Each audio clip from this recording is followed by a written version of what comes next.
morning, everybody. My name is Scott Stringer, New York City Comptroller. Thank you all for coming. I'm joined by a number of important community leaders in the people who fought and continue to fight very hard in the areas impacted by Sandy. First and foremost, I want to recognize somebody all the way from the Rockaways who's joining us today, Assemblyman Phil Goldfeder, who I think everyone would agree has been so on top of these issues, both in his community and around the city. It's no surprise you're here with us today. Thank you for being here. We also, representing the community today, who will be speaking is John Curbo, from the Human Empowerment Network. We also have Deborah Carter from Gravesend Houses, the TA President, Robert Carroll, Chairman of the Central Brooklyn Independent Democratic Club, Jessica Colon, Deputy Project Director, Red Hook Community Justice Center, and David Cohen, Shorefront YMCA, and we're very glad that he is here. We also have Sabine Aronofsky from the Fifth Avenue Committee. They're doing great work on Sandy. Gail Gutman, Haber House Senior Center in Coney Island. Mohammed Razi, Council of People's Organization. And we have Deputy Comptroller for Audit and Investigation, Marjorie Landau, and also Ed Carey, who has been the great leader of the audit team with Lynn Elfers and Marvis Lampert. Today, I'm going to announce my office's first audit of New York City's response to Hurricane Sandy. In this case, we looked at how the Department of Homeless Services administered $20 million in contracts for emergency help to people who were forced from their homes. And what we found was troubling and unacceptable. First, DHS could not give us specific evidence that it had procedures in place to ensure that tax dollars were being spent properly. When we asked for the evidence, they simply failed to provide it. The agency had more than enough time to do the job right. 14 of the 20 contracts we examined were extended well beyond the time of the storm. It's no excuse to say that Sandy prevented them from conducting proper oversight. They just failed to do their job. Second, when we asked DHS for proof that employees actually performed the monitoring duties they claimed to carry out, DHS again provided only minimal evidence. They didn't have diaries, they didn't have logs or other documentation to show the level of monitoring work that took place.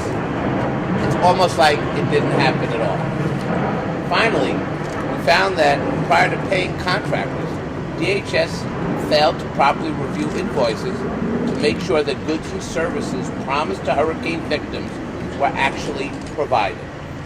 Now, I want to break this down for everybody. We identified one case where a vendor billed the city $28,000 for cleaning services a month after the contract had already expired, and DHS actually paid for it. Now, we cannot let waste and fraud and abuse contaminate our emergency relief efforts in the aftermath of a storm like Sandy. It's clear that we need reforms, and we need them now. Given DHS's failure to monitor these concerns, we made 6 recommendations to ensure that this kind of shoddy record keeping and lax oversight never happens again. So here are our recommendations. We want to ensure that DHS has clearly defined policies and procedures going forward to address the way they oversee emergency contracts. They should include these procedures in their contingency planning documents and make sure all parties are aware of them. We've got to establish minimum requirements for the way contract managers document and log their monitoring activities. We've got to ensure that those individuals who certify vendor invoices can document that promised goods and services are actually provided. We've got to make sure that managers interview or survey disaster clients or their families to measure satisfaction with emergency services as required by city rules. Now, the good news is DHS endorsed most of these recommendations. So I have every expectation that this audit will ensure a new way of doing business at DHS. Now, let me tell you why I think we have to make this public today and that we're bringing the community together. It's because throughout our hearing process, we didn't just do these audits sitting in the municipal building at City Hall. We went out to Coney Island and Breezy Point. We've been out in Staten Island. We have been out in all the boroughs and all the areas that have been impacted. And the community, the people impacted by Sandy, have told us time and time again what this audit now clearly shows, is that the complaints about the Department of Homeless Services, the way they interacted with clients, the record keeping, all the people have told us throughout this process, documents lost, important financial documents lost, all of that evidence that we hear from people time and time again clearly showed up in an audit like this. So we hope very much that we can make things better. As many of you know, we are auditing the Build It Back program. We have zero tolerance for incompetence, for improper paperwork. The people of this city continue to suffer because of lax rules and a process that seems to fail everyone. Our seniors, our parents, our children, longtime residents of communities, people who have spent a lifetime building a community and now can't seem to build it back. This will be the first of a series of audits that we will issue, working with agencies to make them better, but also making it very clear that as the Sandy rebuilding continues, our office is going to watch every dollar, every penny, and every constituent who still has not gotten the justice that they deserve. And with that said, I do want to introduce now somebody who has been a leader in working with his constituents and with the city to make things better. Please welcome Assembly Member Bill Fetterman.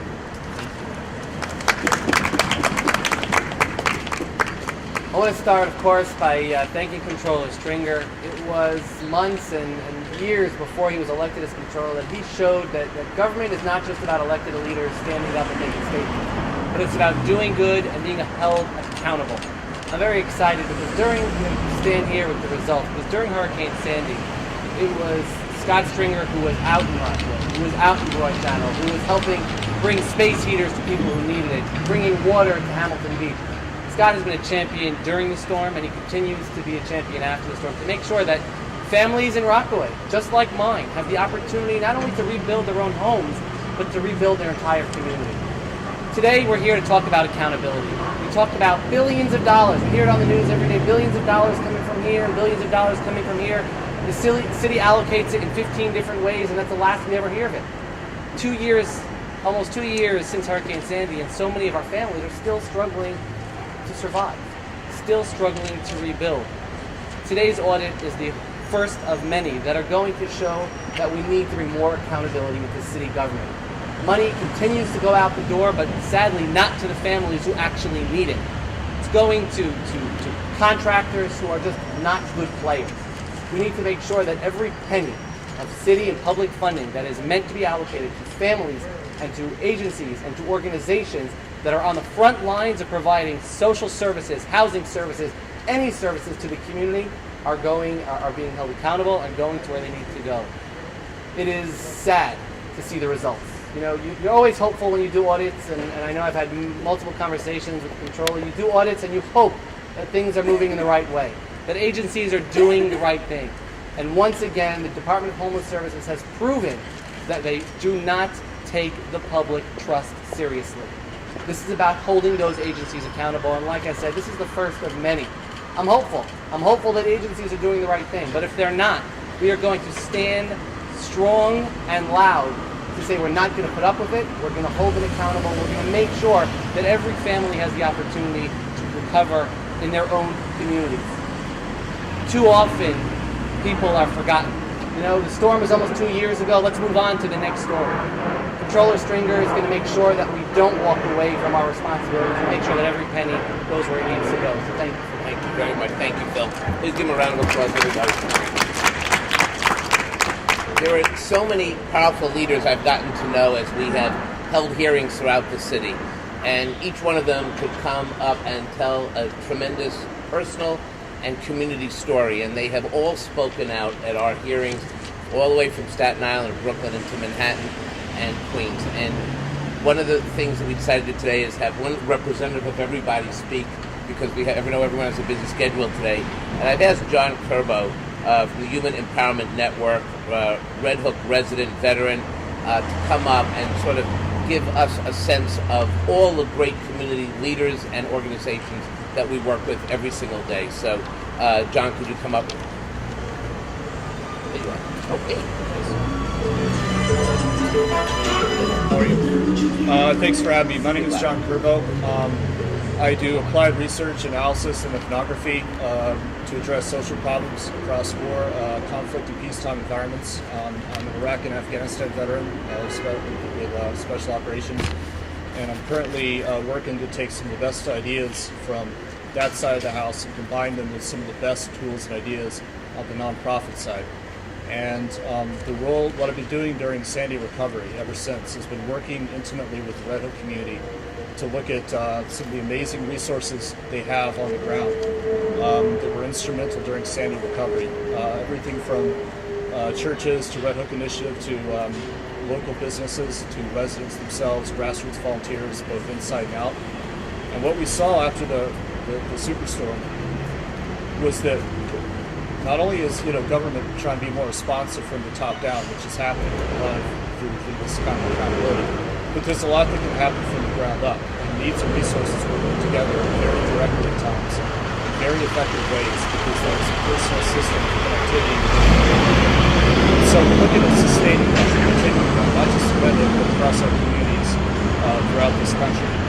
And this is we're looking at doing this through a working model that serves military veterans as well as the entire community, because it involves and includes everybody, from the small business to the starving artist to the resident with skills, and it basically is empowerment from the ground up. We've seen this work in Casa, the Niger Delta region, and we're looking at scaling it across America. Now, on that note, I want to briefly mention some of the awesome things that Scott Stringer's done in the Comptroller's office. He's visited the community many times. His oversight unit held a hearing to let residents tell their stories and talk about what went wrong. And he's also looking at how to do things right and not repeat the same mistakes. And this basically is what we need to see more of. So I believe I speak on behalf of all those gathered here when I thank Scott Stringer for everything he's done and what he continues to do. Thank you. Very nice. Thank you.